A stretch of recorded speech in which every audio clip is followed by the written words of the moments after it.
When an accidental coffee spill leads to a chance encounter with a reclusive billionaire, Noelle thinks it's just bad luck, until she discovers his secret and realizes she's been holding the pen to his downfall all along. Before we get into the story, comment below where in the world you're watching from today. The evening sun cast long shadows on Main Street as Imani Rhodes locked the door of Petal Perfect, the flower shop where she'd spent the last 12 hours arranging bouquets for a society wedding. Her back ached, and her fingers were raw from the thorns of 24 imported roses that had arrived without proper trimming. But she had finished. She always finished, no matter how tired she was. "Another day, another dollar," she murmured, dropping the heavy ring of keys into her purse. At 28, Imani had been running the flower shop for 5 years since her mother's death. It wasn't the life she had planned, but it was the life she had accepted. Her dark curls were pulled back in a simple ponytail, and her white blouse had a small green stain near the pocket, occupational hazard. Her phone buzzed. It was Tanya, her best friend since high school. "Please tell me you're on your way." Tanya's voice was loud enough that Imani had to pull the phone away from her ear. "I'm leaving the shop now," Imani said, feeling a knot form in her stomach. "I still don't understand why you think this blind date is a good idea." "Because Ryan is perfect for you. He's stable, he's kind, and he's a dentist." "A dentist, Imani? Do you know what that means? Good benefits." Imani rolled her eyes. "I'm not looking for benefits. I'm not looking for anyone. I'm fine on my own." "You say that, but when was the last time you went on a date? Or had fun? Or did anything besides work and fall asleep watching cooking shows?" Imani didn't have a good answer. Since her father had passed away last year, leaving her the family home with its crushing mortgage, she had thrown herself into work even more. "Fine, I'm coming. I ordered a ride. It should be here any minute." "Good. And wear some lipstick." Imani hung up and glanced at her reflection in the shop window. She didn't look too bad, considering. Her brown skin glowed even after a long day's work, and her eyes, her best feature, her mother always said, were bright despite her exhaustion.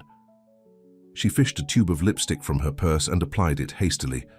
Her phone pinged with a notification. Her ride was arriving. Checking the app quickly, she saw it was a black car, perfect timing. She glanced up and saw a sleek black Mercedes idling at the curb. Without looking too closely, she hurried over and pulled open the passenger door. "Hi, thanks for waiting," she said as she slid into the soft leather seat. "I need to go to Vino Verde on 8th Street, and I'm sorry if I'm a little distracted. My friend is making me go on this blind date with some dentist, and honestly, I'd rather be at home in sweatpants." She buckled her seatbelt and finally looked over at the driver. Her words stopped abruptly. This was not an ordinary rideshare driver. The man behind the wheel was probably around 30, with dark hair that curled slightly at the temples and eyes that crinkled at the corners with a hint of amusement. He wore an expensive-looking navy suit, and his strong hands rested casually on the steering wheel. He didn't immediately drive away. Instead, he turned slightly toward her with a raised eyebrow. "Blind date, huh?" he said, his voice deep and warm. "With a dentist? Sounds riveting." Imani blinked, confused by his casual response. Weren't drivers supposed to be more professional? "I mean, there's nothing wrong with dentists," she said, feeling the need to defend a man she hadn't even met. "I just don't think I'm in a dating place right now, you know?" The man nodded thoughtfully and put the car in drive. "I know exactly what you mean. Dating is exhausting. All that small talk about where you went to school and what you do for fun." He pulled smoothly into traffic. "For what it's worth, I think sweatpants are highly underrated for first dates. Sets the right expectations." Imani laughed, surprising herself. "Right? Why pretend I'm going to dress up every day when we both know I'll be in flannel pajamas the second I get home? Honesty from the start. I like it." As they drove through the evening traffic, Imani found herself relaxing. There was something easy about talking to this stranger. "So what do you do," he asked, "when you're not being forced into blind dates?" "I own a flower shop. Petal Perfect on Main." "Ah, that explains it." "Explains what?" "Why you smell like jasmine instead of air freshener like most cars." Imani felt her cheeks warm at the casual compliment. "It's probably the lilies we got in this morning. They're for a big wedding this weekend. You like owning a flower shop? The question was simple, but it made Imani pause. Most people asked if it was profitable or if she had studied botany in college. I love it, she said honestly. It was my mum's shop. She taught me everything about flowers. Which ones mean what, how to make them last longer, how to arrange them to tell a story. When she got sick, I took over.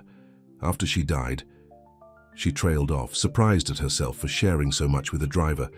After she died, it became your connection to her, he finished quietly. Imani looked at him, startled by his perception. Yes, exactly. They were quiet for a moment as he navigated a turn. What about you? She asked. Do you like driving? A strange smile curved his lips. It has its moments. Some passengers are more interesting than others. I bet you get all types. You have no idea. There was something in his tone that made Imani look at him more closely. His suit seemed too expensive for a driver, and the car was luxury level. Something wasn't adding up. Wait, she said slowly. Are you actually my rideshare? The man glanced at her, that hint of amusement still in his eyes. I was wondering when you'd ask that. Imani's hand flew to her mouth. Oh my God, you're not my driver. No, he confirmed, turning onto 8th Street. I'm Gavin Maddox. And I just got into your car. Horror washed over her. I am so sorry. I saw a black car and just assumed... Why didn't you say something? Gavin pulled up in front of Vino Verde, a trendy wine bar with outdoor seating. He put the car in park and turned to face her fully. Because in the 10 seconds it took you to get in and start talking, I decided I'd rather drive you to your destination. Then point out your mistake. Imani was mortified. That's kidnapping. Gavin laughed, a rich sound that somehow eased her embarrassment. It's providing a public service, and technically, you kidnapped my car. Despite herself, Imani smiled. I should go. My actual ride is probably looking for me, and Tanya is waiting inside with the dentist. Ryan, Gavin supplied helpfully, with the good benefits. Right. Imani reached for the door handle, then paused. Thank you for the ride. And for not thinking I was crazy. I didn't say that, Gavin replied with a grin. Imani rolled her eyes but found herself smiling back. She opened the door and stepped out onto the sidewalk, smoothing her skirt. Imani, Gavin called, leaning across the seat. She turned, surprised he knew her name before remembering she'd probably mentioned it during her rambling. Why don't you come in anyway, he said, his expression suddenly more serious. You've already made this the best first date I've ever had, Imani froze. Date? We're not on a date. Aren't we? You got in my car, we had a great conversation. I drove you to a wine bar, sounds like a date to me. A very weird date, but memorable. Gavin got out of the car and handed his keys to a valet who had appeared. He walked around to where Imani stood, still stunned by the turn of events.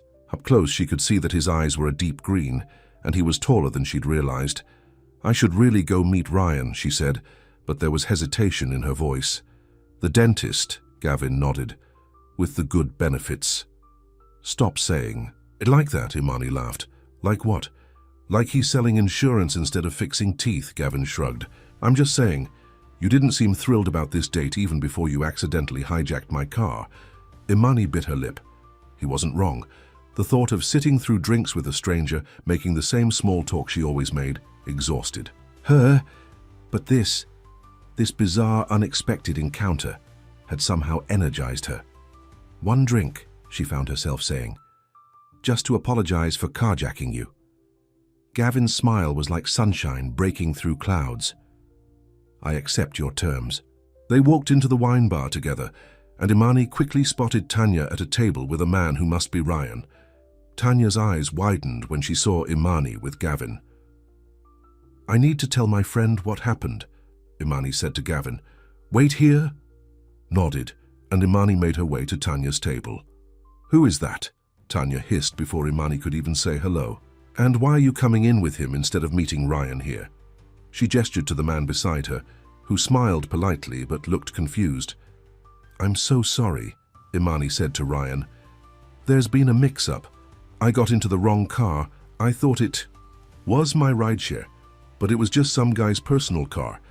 And now I feel like I need to have a drink with him to apologize. The explanation sounded ridiculous even to her own ears. Ryan looked between Imani and Gavin, who was waiting near the entrance. "The guy in the Armani suit? That's who you accidentally got in a car with?" There was something in his tone that Imani didn't like. "Yes," she said firmly. "It was an accident." Tanya studied her friend's face. "You want to have a drink with him?" It wasn't a question. Imani nodded. "Fine," Tanya sighed. "But you owe me, and you're telling me everything tomorrow."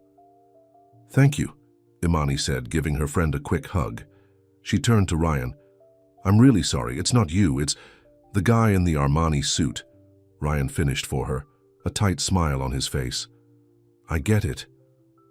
Feeling guilty but strangely liberated, Imani made her way back to Gavin. "Everything okay?" he asked. "Yes, my friend is understanding. The dentist not so much. His loss," Gavin said simply, leading her to a small table in a quiet corner. "So Imani of Petal Perfect. What's your wine of choice?" As they settled in, Imani couldn't help but think how surreal the evening had become. This morning, she had been arranging flowers for a stranger's wedding. Now she was having wine with a different kind of stranger altogether. "Red," she answered. "Something bold." Gavin's eyes met hers, and the look in them made her heart skip. "Bold," he repeated. "I should have guessed." For the first time in longer than she could remember, Imani felt a flutter of excitement, of possibility. She didn't know anything about this man except his name and the fact that he drove a nice car. She didn't know if he was kind or cruel, honest or deceptive, but something, some instinct she had learned to trust, told her that getting into Gavin Maddox's car might be the best wrong turn she'd ever taken. The waiter approached their table, and Gavin ordered a bottle of red without looking at the menu. As the waiter walked away, Gavin leaned forward slightly. "So," he said, his voice low and intimate, "tell me what a woman who speaks the language of flowers is doing with her life besides making the world more beautiful." And just like that, Imani forgot all about blind dates and benefits and the long day behind her. She forgot about her tired feet and the mortgage payments and all the reasons she didn't have time for distractions. For tonight, she would allow herself this one unexpected detour. 3 weeks had passed since the night Imani got into the wrong car, and her life had taken an unexpected turn. She and Gavin had exchanged phone numbers that first evening, and the next day he'd sent flowers to her shop. Not roses or lilies, but simple daisies with a note that read, "For honesty from the start." Imani smiled at the memory as she arranged a bouquet of pink peonies for Mrs. Henderson's anniversary. The bell above the shop door jingled, and Tanya walked in carrying 2 coffee cups. "Spill it," Tanya said, handing Imani a cup. "You've been avoiding me for weeks. I want details about—" "Mr. Roncar." Imani took a sip of coffee. "There's not much to tell." "Oh, please, you've been walking around with a secret smile for days. What's going on with you two?"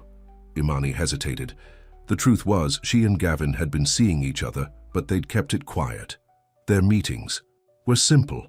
Coffee at a small cafe, walks in the park, once a picnic by the river. Nothing flashy, nothing public. "We've been hanging out," Imani finally admitted. "But it's complicated." "Complicated how? He's gorgeous. He drives a Mercedes. And he made you ditch a perfectly good dentist." "What's the problem?" Imani sighed. "He's from a different world, Tanya. He's a tech investor. His family has serious money, and I'm—" "Amazing," Tanya interrupted. "You're amazing, and if he can't see that, he's an idiot." "That's not it. He sees me. He really sees me." Imani's voice softened. "But his life is all business dinners and charity galas. Mine is this." She gestured around the small flower shop with its peeling paint and outdated fixtures. "And what's wrong with this? Your shop is beautiful." "Nothing's wrong with it. I love it here, but Gavin's mother—" Imani trailed off, remembering their awkward encounter the week before. She had been with Gavin at a small cafe when an elegant older woman had approached their table. Gavin had tensed immediately. "Mother," he'd said, standing. "What are you doing here?" Eleanor Maddox had ignored the question, her sharp gaze fixed on Imani.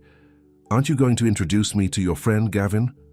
"Imani Rhodes, this is my mother, Eleanor Maddox." "Mother, this is Imani." Eleanor had extended a hand with perfectly manicured nails. Her grip was firm. Her smile didn't reach her eyes. "How lovely to meet you, and what do you do, Miss Rhodes?" "I own a flower shop," Imani had answered, feeling suddenly self-conscious of her simple dress and lack of jewelry. How charming. "A shopkeeper." Eleanor's tone had made it clear that she found it anything but charming. "Gavin, don't forget the board meeting tonight. The Collins deal needs your attention." And with that she had left, leaving a chill in her wake. "His mother caught us together last week," Imani explained to Tanya. "She looked at me like I was something stuck to the bottom of her shoe." So, who cares what his mother thinks? Gavin does. She's the one who built their company from nothing after his father left, and now she's grooming Gavin to take over. Tanya frowned. "That doesn't mean she gets to pick who he dates." "I know. But it's not just that." Imani moved to the sink to fill a vase with water. "I can't shake the feeling that I'm just a detour for him, a break from his real life."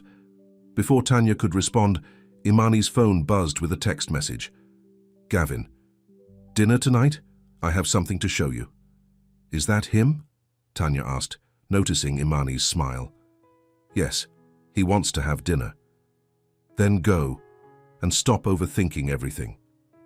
Later, that evening, Gavin picked Imani up from her small house on the edge of town. It had been her parents' home, a modest two-bedroom with a garden her father had tended meticulously. Now maintaining it was another responsibility on Imani's shoulders, but she couldn't bear to sell it. "You look beautiful," Gavin said as she got into his car. Imani had changed from her work clothes into a simple blue dress, nothing fancy, but it brought out the warmth in her brown eyes. "Thanks. Where are we going?" "It's a surprise," Gavin said with a mysterious smile. They drove for about 20 minutes, leaving the town behind. Imani expected them to head toward the city, where all the high-end restaurants were located. But instead, Gavin turned onto a country road. Finally, he pulled up to a small, rustic building with warm light spilling from its windows. A wooden sign read, "The Garden Table." "What is this place?" Imani asked as Gavin opened her door. "A farm-to-table restaurant. They grow everything right here." He pointed to expansive gardens stretching behind the building. "I thought you might appreciate it, given your connection to growing things." Inside, the restaurant was cozy and unpretentious, with wooden tables and fresh flowers in mason jars. No white tablecloths or snooty waiters, just simple, honest food served in a warm atmosphere. "This isn't what I expected," Imani admitted, as they were seated at a corner table. "What did you expect?" "Something sleek and modern in the city, with tiny portions and unpronounceable menu items." Gavin laughed. "I get enough of that at business dinners. This is where I come when I want to enjoy my food, not network over it." As they settled in, Imani studied Gavin's face in the candlelight.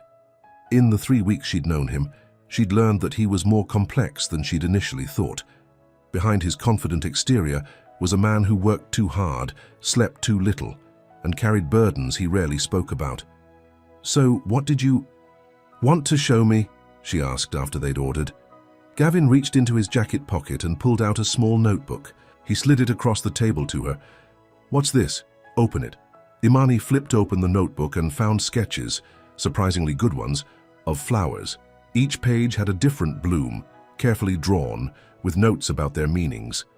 "Did you draw these?" she asked, amazed. Gavin nodded, looking almost shy. "I've been studying. You mentioned that your mother taught you the language of flowers. I thought maybe you could teach me too." Something warm unfurled in Imani's chest. This successful, busy man had taken time to learn about her passion, to connect with what mattered to her. "These are really good," she said, turning the pages. "You've been paying attention." "I pay attention to things that matter," Gavin said. Simply, their dinner arrived, and the conversation flowed easily. Gavin told her about a new investment his company was considering, and Imani shared stories about her most demanding wedding clients. It felt natural, comfortable. After dinner, instead of taking her straight home, Gavin drove to a small hilltop, overlooking the town. The night was clear, stars scattered across the sky like diamonds on black velvet. "There's something else I want to show you," he said, leading her to a wooden bench at the viewpoint. They sat in comfortable silence for a moment, the lights of the town twinkling below them. "My brother comes here sometimes," Gavin said quietly. "Adam, he's 18, he doesn't speak, he's nonverbal, but he communicates in his own way. He loves high places, open spaces." Imani listened, realizing this was the first time Gavin had mentioned a brother. "After our father left, my mother focused on building the business. I was 10. Adam was just a baby. I was the one who noticed he wasn't developing like other kids. I was the one who took him to doctors when my mother was too busy." "That's a lot of responsibility for a child," Imani said softly. "It made me grow up fast." Gavin's voice was matter-of-fact, not seeking pity. "Adam lives in a special home now with trained caregivers, but I bring him here whenever I can. He loves it." "I'd like to meet him someday," Imani said without thinking. Gavin looked at her, surprise and something like hope in his eyes. "Really? Of course, he's important to you." Gavin's hand found hers in the darkness, their fingers intertwining. "Most people don't know how to react when I tell them about Adam. They get uncomfortable, change the subject." "I'm not most people." "No," Gavin agreed. "You're not." The moment hung between them, charged with unspoken feelings. Then Gavin's phone rang, breaking the spell. He checked the screen and frowned. "I need to take this. It's my mother." Imani nodded, and he stepped away to answer. She couldn't hear his words, but his body language changed immediately, shoulders stiffening, hand running through his hair in frustration. When he returned, his expression was troubled. "Everything okay?" Imani asked. "Just business," Gavin said, but she could tell he was holding something back. "I should get you home." The drive back was quieter, a slight tension in the air that hadn't been there before. When they arrived at Imani's house, Gavin walked her to the door. "Thank you for tonight," Imani said, "for dinner, for sharing about Adam." Gavin smiled, but it didn't quite reach his eyes. "I wanted you to know more about me, the real me, not just what people see." Imani reached up to touch his face gently. "I see you, Gavin." He leaned down and kissed her, a tender kiss that spoke of something deeper than attraction. When they pulled apart, Imani saw conflict in his eyes. "What is it?" she asked. Gavin hesitated. "There are things about my past, things you should know." "You can tell me anything," he took a deep breath. 2 years ago, I was engaged to a woman named Vanessa Harper. She was beautiful, accomplished, exactly the kind of woman my mother always wanted me to marry." Imani felt a knot form in her stomach, but she kept her expression neutral. "What happened?" "I found out she was only with me for my money and the connections my family could give her. She was seeing someone else the whole time. Someone who worked for one of our competitors." "I'm sorry," Imani said, meaning it. No wonder Gavin had walls up. "I called off the engagement, but the damage was done. She had access to confidential information about our company, which she shared with her other partner. We nearly lost everything." "That's terrible." "My mother warned me about her from the start, but I didn't listen. After that, I promised myself I'd be more careful. I'd keep business and pleasure separate." Imani felt a chill that had nothing to do with the night air. "And now? Now I've met you, and all those rules I made for myself don't seem to matter anymore." Before Imani could respond, Gavin's phone rang again. This time he ignored it. "I should go," he said, regret in his voice. "Early meeting tomorrow." "Of course." He kissed her once more, briefly, then turned to leave. Imani watched him walk to his car, feeling both closer to him and somehow further away than before. The next morning, Imani was arranging flowers in the shop when the bell jingled. Looking up, she was surprised to see Eleanor Maddox standing there, elegant in a tailored suit, her silver hair perfectly styled. "Mrs. Maddox," Imani said, setting down the roses she had been trimming. "Can I help you with something?" "Yes, Miss Rhodes, I believe you can." Eleanor's voice was cool, her gaze assessing as she looked around the modest shop. "I'd like to speak with you about my son." Imani's heart raced, but she kept her expression calm. "Would you like some tea? I have a small office in the back." Eleanor nodded curtly, and Imani led her to the tiny room she used for paperwork and consultations with clients. It was nothing fancy, just a desk, 2 chairs, and shelves filled with flower catalogs and design books. "What can I do for you, Mrs. Maddox?" Imani asked once they were seated. "I'll be direct, Miss Rhodes. I've come to ask you to stop seeing my son." Despite expecting something like this, the bluntness of Eleanor's statement took Imani by surprise. "With all due respect, Mrs. Maddox, that's between Gavin and me." "Is it?" Eleanor raised an eyebrow. "My son is the CEO of a multi-million-dollar technology firm. He has responsibilities, a reputation to maintain, and after what happened with Vanessa—" "I'm nothing like Vanessa," Imani said firmly. "Perhaps not intentionally, but the effect would be the same. Gavin needs to focus on business right now.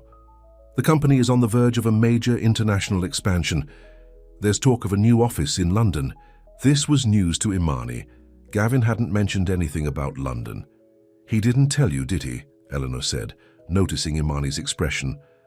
"That's because he knows deep down that your worlds don't align.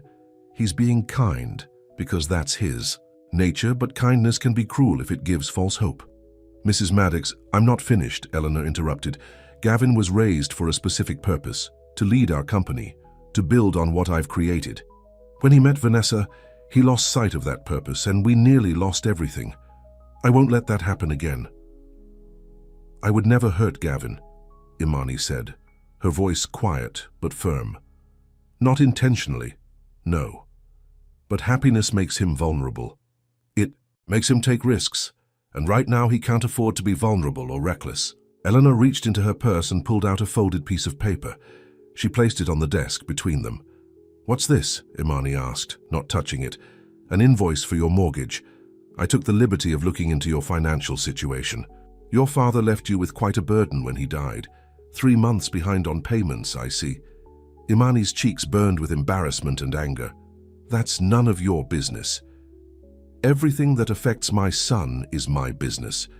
Eleanor tapped the paper with one manicured finger. "I'm prepared to pay off your mortgage in full. In exchange, you will end whatever this is between you and Gavin." Imani stared at her, speechless. "Think about it, Miss Rhodes. You could keep your home, expand your little shop. No more sleepless nights worrying about bills. All I ask is that you let Gavin return to the path he's meant to follow."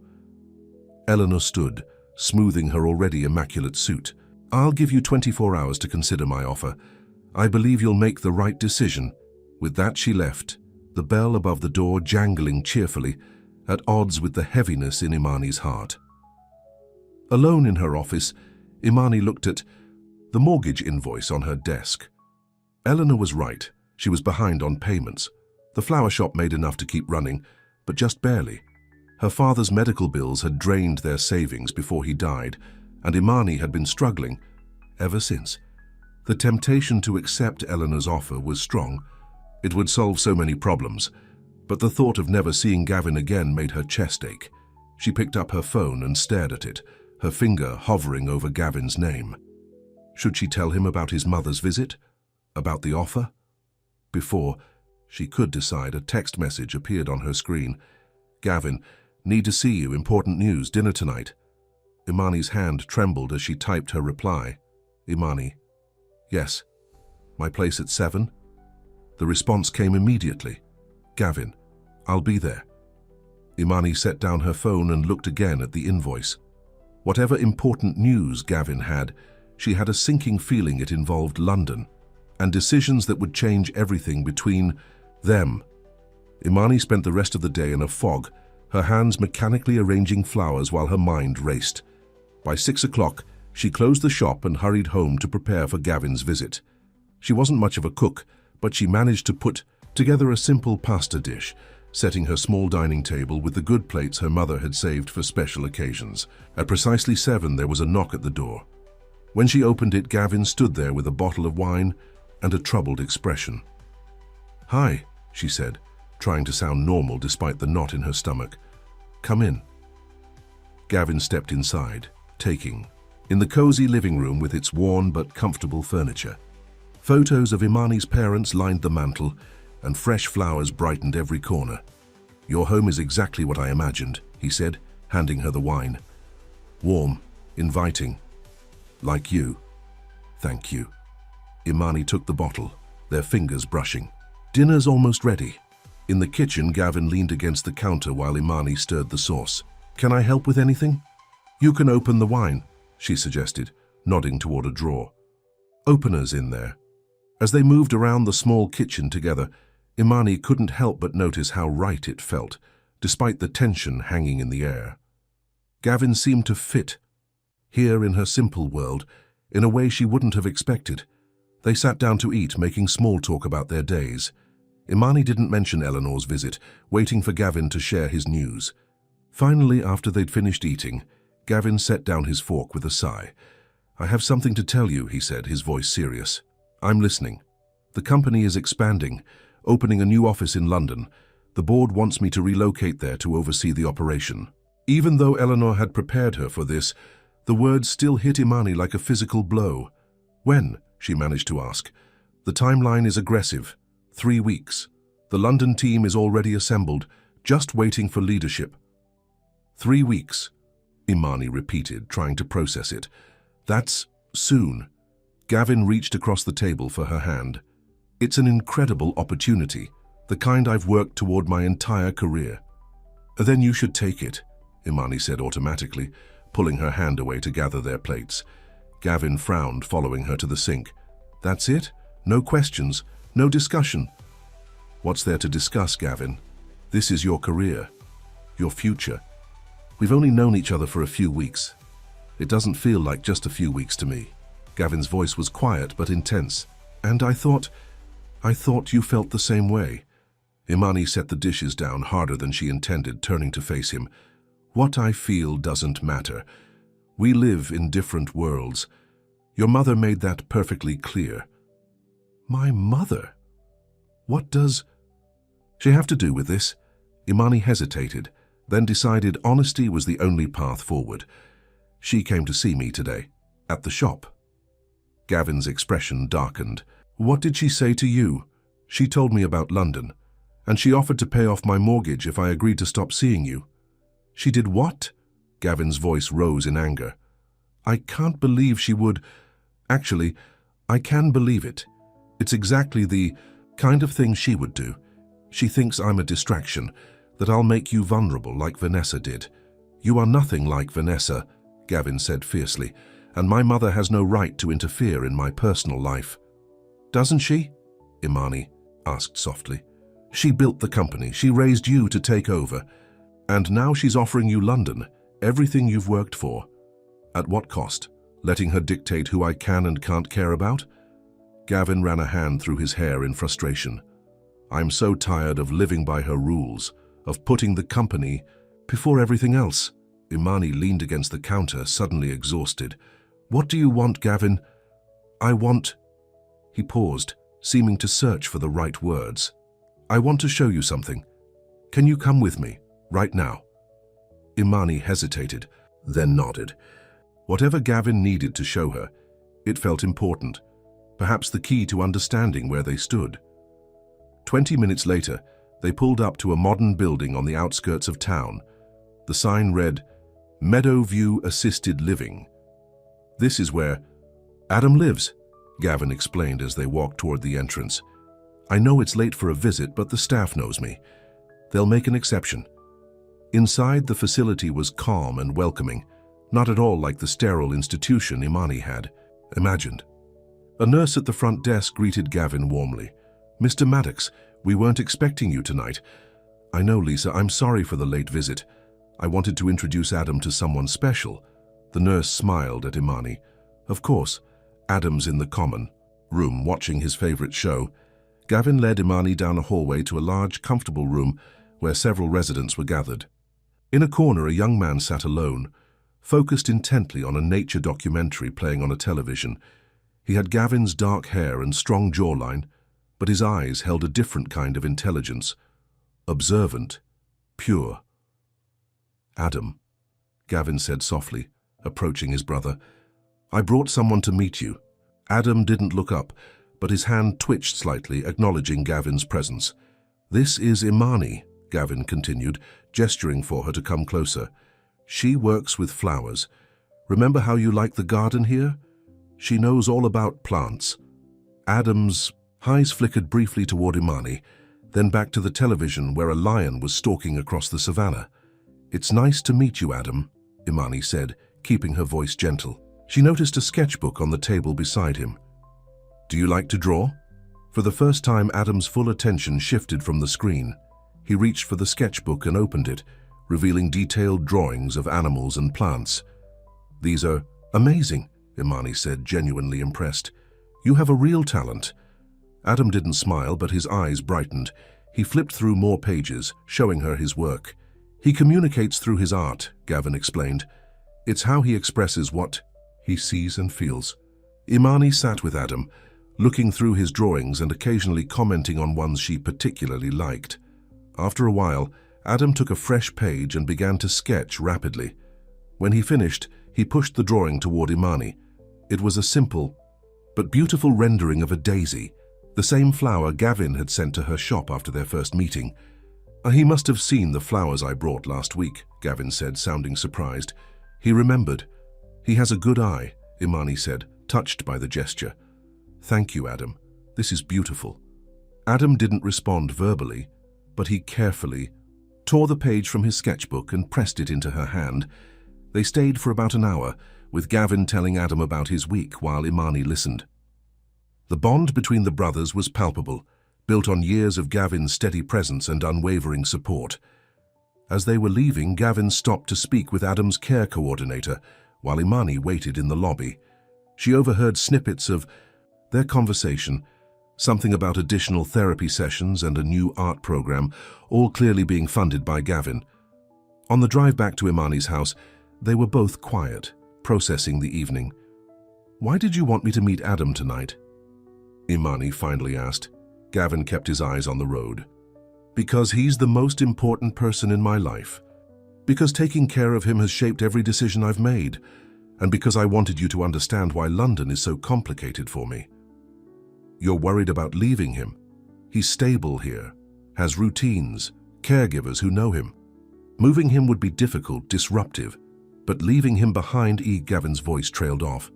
"You don't have to choose," Imani said gently. "You can take the London position and still be there for Adam. Technology makes the world smaller now. It's not just about Adam." Gavin glanced at her briefly. "It's about you too." Imani's heart skipped, but she kept her voice steady.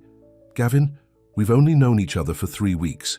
You can't base career decisions on that." "It feels like longer," Gavin insisted. "What we have, it's not something I've felt before, not even with Vanessa." "You barely know me. I know enough." He pulled into her driveway and turned off the engine. "I know you work harder than anyone I've ever met. I know you kept your parents' shop running even when it would have been easier to sell it. I know you see beauty in simple things that most people overlook. And I know that when you looked at my brother tonight, you saw him, really saw him, not just his disability." Imani didn't know how to respond to the raw emotion in his voice. "Come inside," she said finally. "We need to talk about this properly." Into her living room, they sat on the sofa, the distance between them filled with unspoken feelings. "Your mother wants what's best for you," Imani began carefully. "In her own way, she's trying to protect you. After what happened with Vanessa—" "I don't need protection," Gavin interrupted. "I need to make my own choices, and right now I'm choosing to be honest with you." He took her hands in his. "The London position is a dream job. It's everything I've worked toward. But these past few weeks with you have made me question what I'm really working for. What's the point of success if you have no one to share it with?" "You're getting ahead of yourself," Imani said, though her heart raced at his words. "We're still getting to know each other."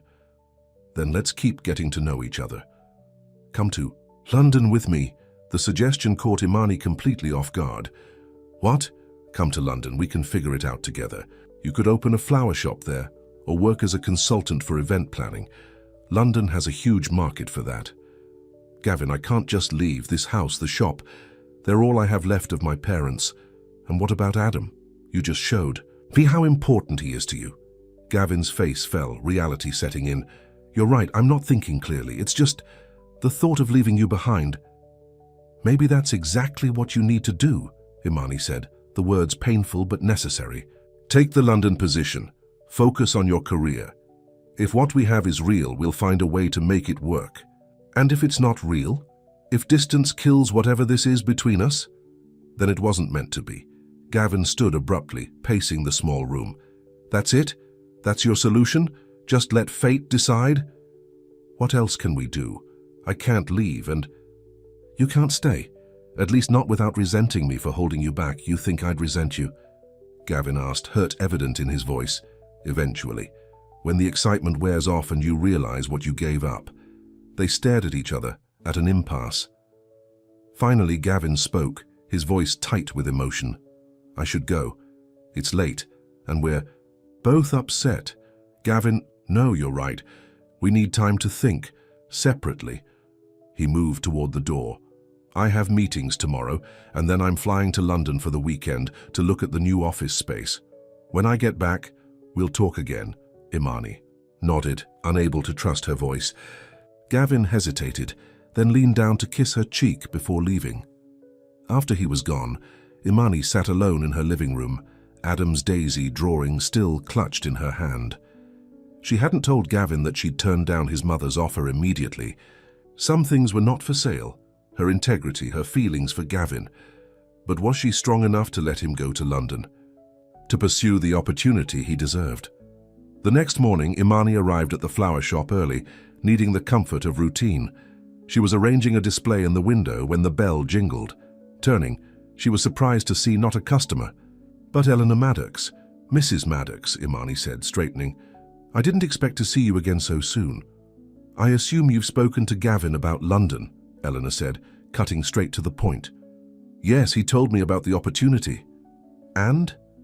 And it's his decision to make. Eleanor's eyes narrowed.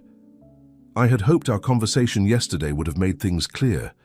Gavin needs to focus on his career right now, not be distracted by whatever this is. With all due respect, Mrs. Maddox, that's for Gavin to decide. You refused my offer, Eleanor stated. It wasn't a question. Yes, I don't want your money. What do you want then, my son? I want Gavin to be happy, Imani said simply. Whether that's in London or here or somewhere else entirely. How selfless, Eleanor said, her tone skeptical. And you believe you're what makes him happy? I don't know, that's for him to figure out. Eleanor studied her for a long moment. You're different from Vanessa. She was more transparent in her ambitions. I'm not Vanessa, Imani said firmly. I have my own life, my own dreams. I don't need Gavin or his money to achieve them. And yet you're struggling to keep this shop afloat, to make payments on your house. That's my problem, not Gavin's, and certainly not yours. A flicker of something, perhaps respect, crossed Eleanor's face. Do you know why I pushed so hard for Gavin to take the London position? Imani shook her head. Because after Vanessa, he shut down, focused entirely on work, on taking care of Adam. He stopped taking risks, stopped living, until he met you. Eleanor's voice softened slightly.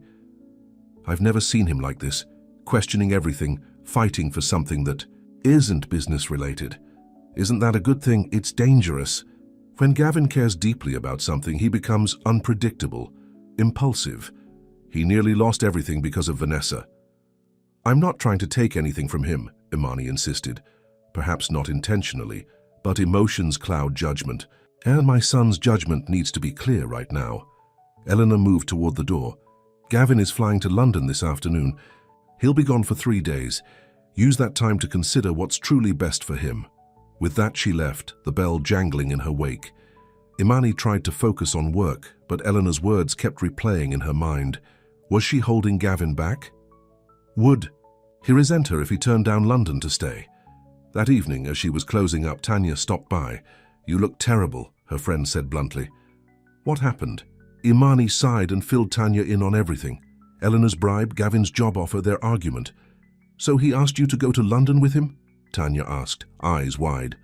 After only 3 weeks? That's crazy. And romantic. It's impulsive, Imani corrected. We barely know each other. Sometimes you just know. Tanya shrugged.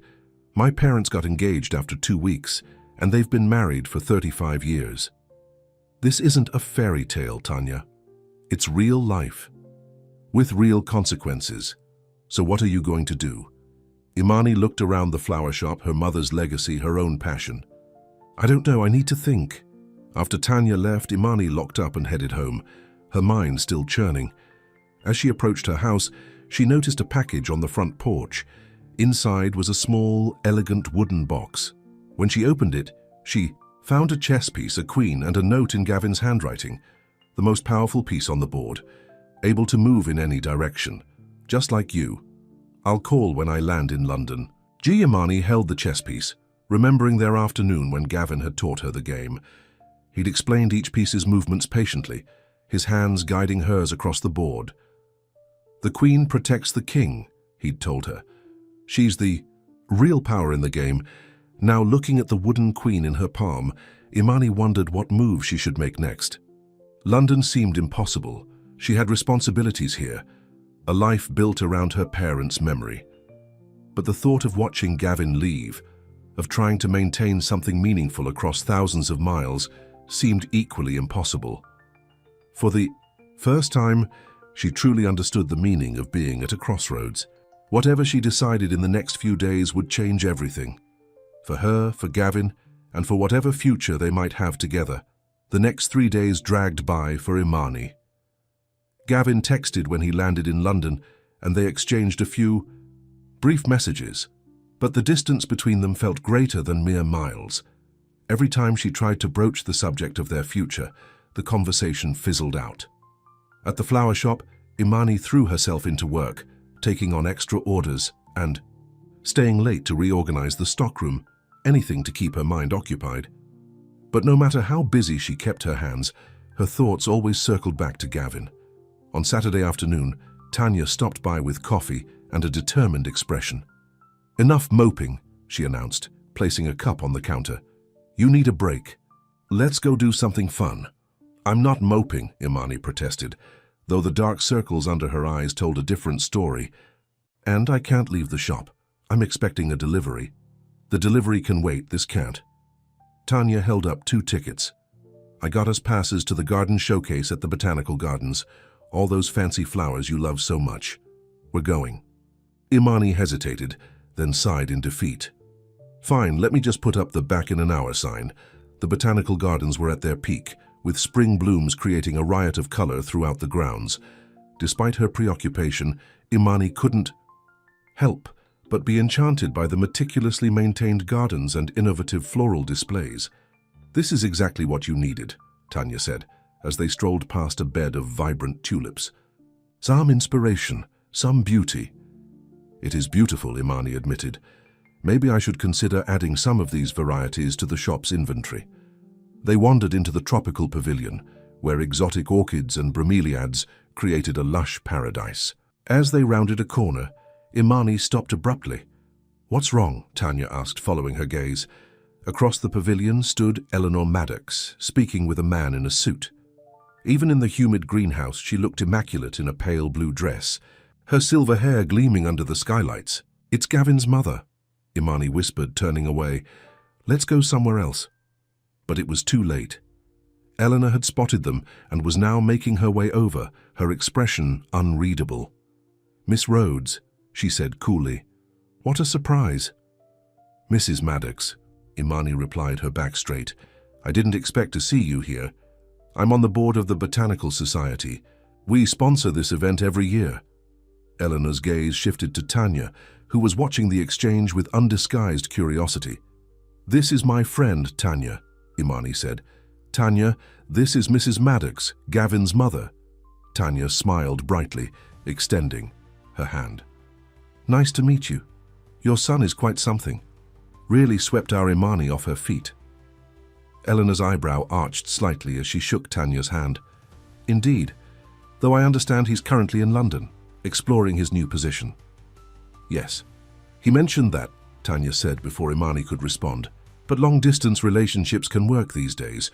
With video calls and texting, it's almost like being in the same city." "Perhaps for casual dating," Eleanor replied smoothly. "But Gavin's position will require his full attention. He'll be here establishing our European headquarters, overseeing a team of 50 employees. It's hardly conducive to distractions."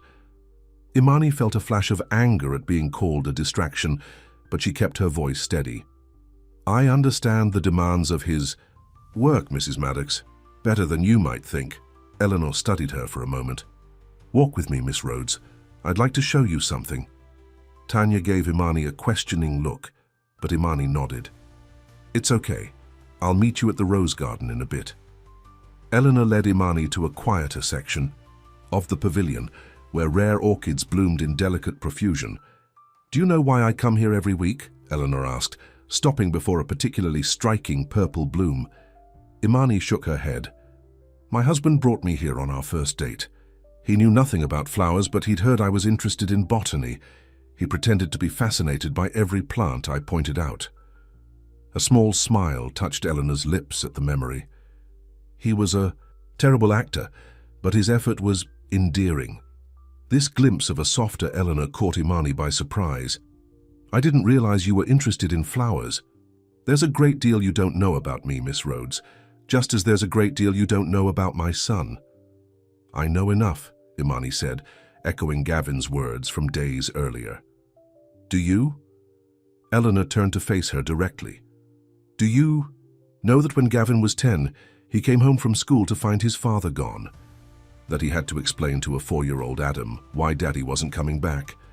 Do you know that at 17, he worked nights at a tech repair shop to pay for Adam's therapies when our insurance denied coverage? Imani stayed silent, listening. My son built himself from the ground up, piece by piece. Everything he has, he earned through sacrifice and determination. The London position is the culmination of all that work. I would never ask him to give that up, Imani said quietly. You wouldn't have to ask, Eleanor replied. That's what worries me. Gavin makes impulsive decisions when his heart is involved. He nearly lost everything because of Vanessa. I'm not Vanessa, Imani said, tired of the comparison. No, Eleanor agreed, surprising her. You're not. Vanessa wanted what Gavin had. You seem to want Gavin himself, which is in some ways more dangerous. Loving someone isn't dangerous. It is when that love makes you forget who you are, what you've worked for. Eleanor touched one of the orchid petals gently. My husband loved me, but he couldn't handle the pressure of building the company. He chose the easier path, leaving. Understanding dawned on Imani. Eleanor wasn't just protecting the company or Gavin's career. She was protecting Gavin from the pain she herself had experienced. Gavin isn't his father, Imani said softly. No. He's stronger, more capable, but he's also more vulnerable where his heart is concerned. Mrs. Maddox, I don't know what will happen between Gavin and me. It's still so new. But I do know that I want what's best for him, even if that means London without me. Eleanor studied her for a long moment. Perhaps I've underestimated you. Miss Rhodes. Before Imani could respond, her phone chimed with a text. It was from the delivery service confirming they'd left a package at the shop. I need to get back to work, Imani said, slipping her phone back into her purse. Of course, business first, something we can agree on. Eleanor's tone was lighter, almost approving. Gavin returns tomorrow evening. I believe he plans to see you. Yes, we're supposed to have dinner. Eleanor nodded. Whatever you decide, be clear about it. Gavin deserves that much.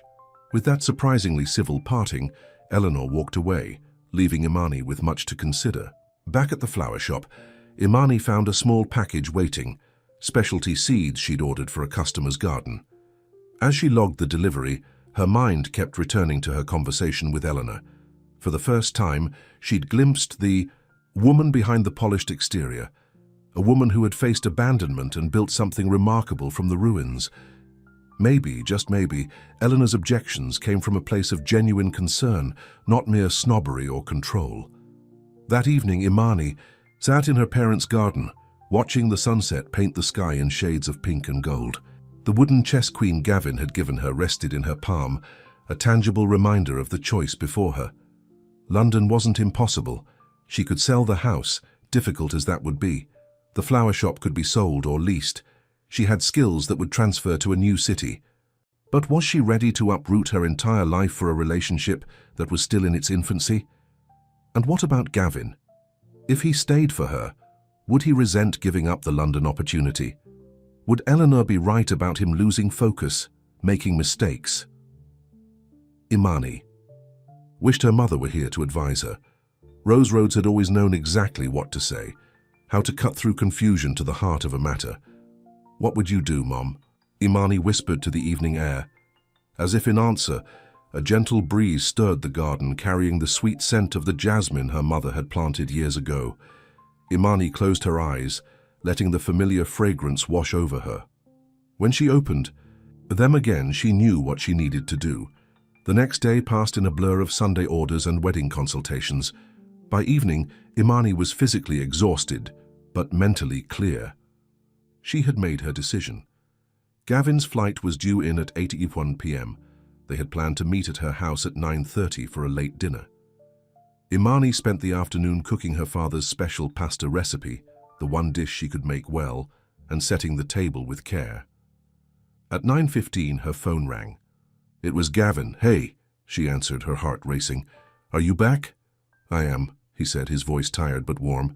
"The flight was delayed, but I'm home now. I can't wait to see you." "Me too. Dinner's almost ready." "Perfect. I should be there in about 20 minutes. I just need to drop my bags at home and change." "Great. See you soon." After hanging up, Imani checked her appearance in the hall mirror. She had chosen a simple blue dress, the same one she'd worn on their first real date. Her hair was loose around her shoulders, the way Gavin had once said he liked it.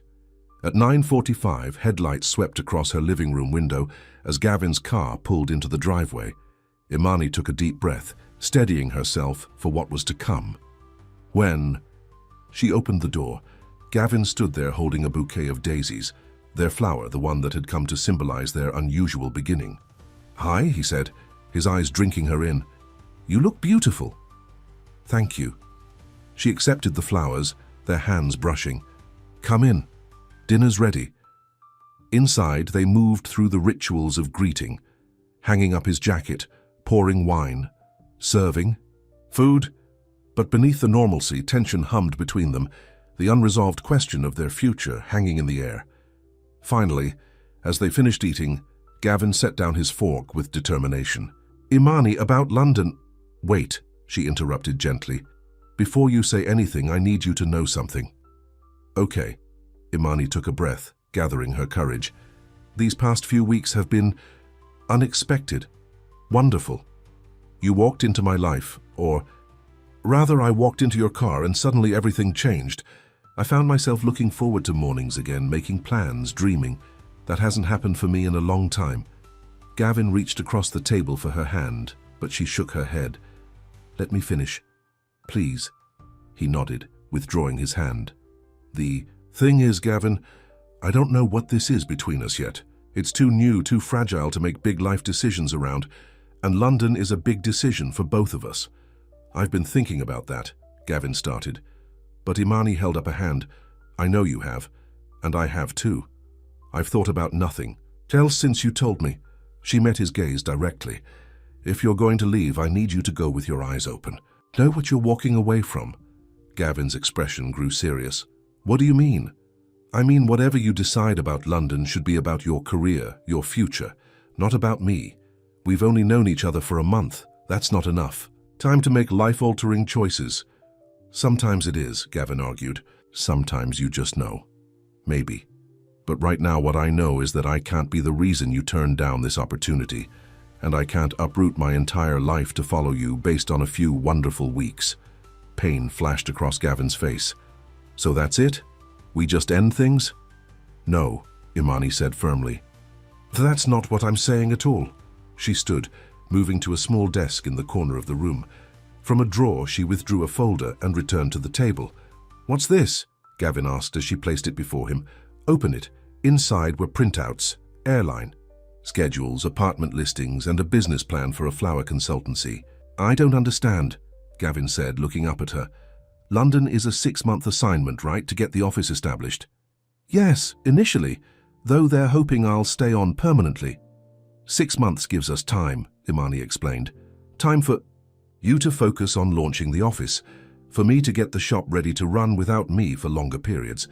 Time for us to visit back and forth, to see if what we have is strong enough to build on." Understanding dawned in Gavin's eyes. "You're suggesting we try long distance?" "Not just try, succeed at it. I've researched flights. I could come to London 1 weekend a month. You could come back to visit Adam, and in 6 months, when your initial assignment is complete, we'll know. Know what? If what we have is real, if it's worth making bigger changes for. Gavin studied the papers before him, taking in Imani's meticulous planning. You've thought this through. I have, she confirmed. I'm not giving up on us, Gavin. I'm giving us the time and space to grow into something solid. What about your mother's house, the mortgage? I've figured that out too. The shop is doing better than I admitted, and I've taken on some wedding planning on the side. Between that and some careful budgeting, I can manage. Gavin was quiet for a moment, processing. I had a whole speech prepared, he finally said, about how I was going to turn down London, open a tech incubator here instead. Imani's heart clenched. And sacrifice everything you've worked for. That's exactly what I was afraid of. It wouldn't be a sacrifice if it meant being with you. It would be. Maybe not right away, but eventually. Imani moved around the table to kneel beside his chair. Your mother was right about one thing. You've worked too hard to throw away this opportunity.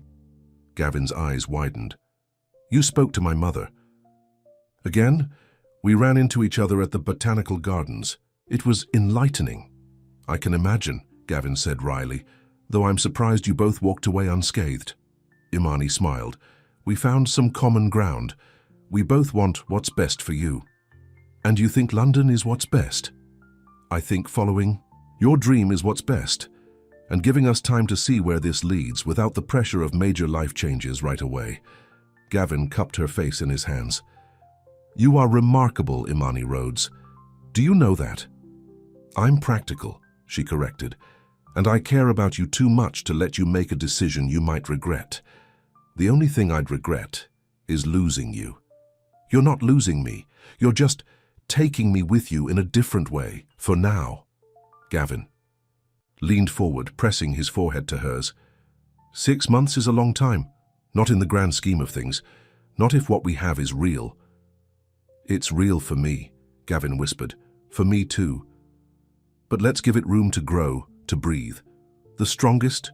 Flowers need time to develop deep roots. Gavin smiled at her metaphor. Always the florist, always. He kissed her then, a kiss full of promise and understanding. When they broke apart, Gavin looked more at peace than she'd seen him since the London offer came through. So, he said, his voice lighter, 1 weekend a month? To start. And daily. Video calls. I think I can manage that. He glanced at the papers again. You've even researched apartments near the new office. With good natural light for video calls, Imani confirmed with a smile. Gavin shook his head in wonder. When did you do all this? Last night. Once I knew what I wanted to say to you, the rest was just logistics. And what about Adam? I was worried about leaving him. I thought about that too. If it's okay with you, I'd like to visit him while you're gone. Maybe bring him fresh flowers for his room. Take him to that hilltop he likes. Tears welled in Gavin's eyes. You'd do that? Of course. He's important to you, so he's important to me. Gavin pulled her into a tight embrace. How did I get so lucky? He murmured against her hair. You parked your car outside a cafe at exactly the right moment, Imani replied, her own eyes damp. They spent the rest of the evening finalizing their plan. Gavin would fly back to London in 3 days to start his new position. Imani would visit in 1 month. In the meantime, they would call daily, plan their visits, and give their relationship the space and time it needed to flourish. When Gavin finally left, well past midnight, Imani felt a sense of peace she hadn't expected. Their goodbye at the door wasn't an ending, but a beginning, the start of a new chapter, carefully considered and mutually chosen. The next 6 weeks passed in a blur of work and planning. True to her word, Imani visited Adam every Sunday, bringing fresh flowers and sometimes reading to him from the same book she'd seen in his room. He never spoke to her, but his drawings, increasingly featuring flowers, told her he appreciated her visits. Eleanor, to Imani's surprise, had backed off completely. When they occasionally crossed paths at Meadowview during visits to Adam, the older woman was cordial, even warm at times. Once she'd even brought Imani a rare orchid cutting from her personal greenhouse, a peace offering of sorts.